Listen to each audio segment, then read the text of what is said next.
We arrived in Aswan at night, crossing by ferry to our lodging on Elephantine Island. We were met at the dock by two men from our guest house. One, Mahmoud, was very large with dreadlocks, but we really appreciated them carrying our bags over the narrow, hilly dirt roads of the island. We stayed at the Nubian Soul guest house, and it felt totally different from where we stayed in Giza. Very quiet and relaxed. Mahmoud was a gentle soul and an amazing host. His aunt cooked a wonderful traditional breakfast every day, and we had her cook lunch one day, which was also delicious. It would turn out to be by far the most relaxed of any of our stays in Egypt. The design of our room was remarkable.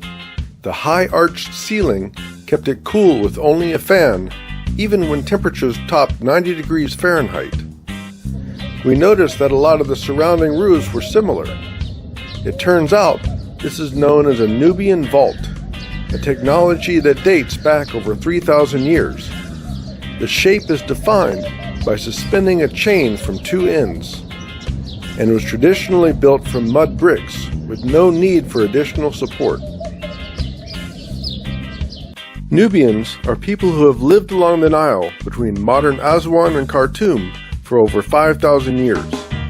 They're ethnically, culturally, and linguistically distinct from both ancient Egyptians and Egyptian Arabs.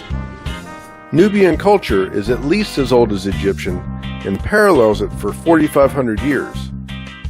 Because of all the attention to Egyptian archaeology, our view of Nubia is mostly from an outsider's perspective.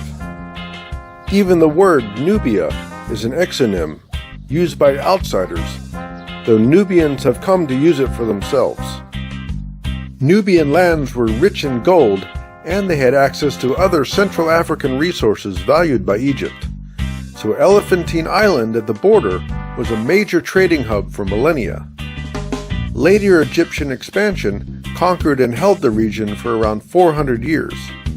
But during Egypt's decline, the Nubian kingdom of Kush emerged, and through marriage and conquest controlled the Nile all the way to the Mediterranean for a century, and held power in Upper Nubia until its collapse in 350 CE. During the Arab, Ottoman, and British conquests of the region, Nubian life along the Nile south of Elephantine continued mostly unperturbed, until the British drew a line in 1899, creating modern Egypt and Sudan right through historic Nubian lands.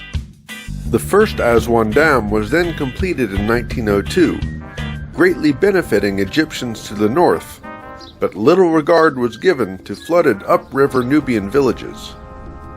The biggest impact was in the late 1960s with the Aswan High Dam project. While the world was spending tens of millions of dollars to relocate Abu Simbel and Philae, over 50,000 Nubians from 50 villages were forcibly relocated to Elephantine and other places north of the dams. With only broken promises from the Egyptian government, displaced Nubians started making new lives in the 1970s, about the time that Bob Marley's Jamaican reggae music was gaining global popularity. His themes of forced relocation,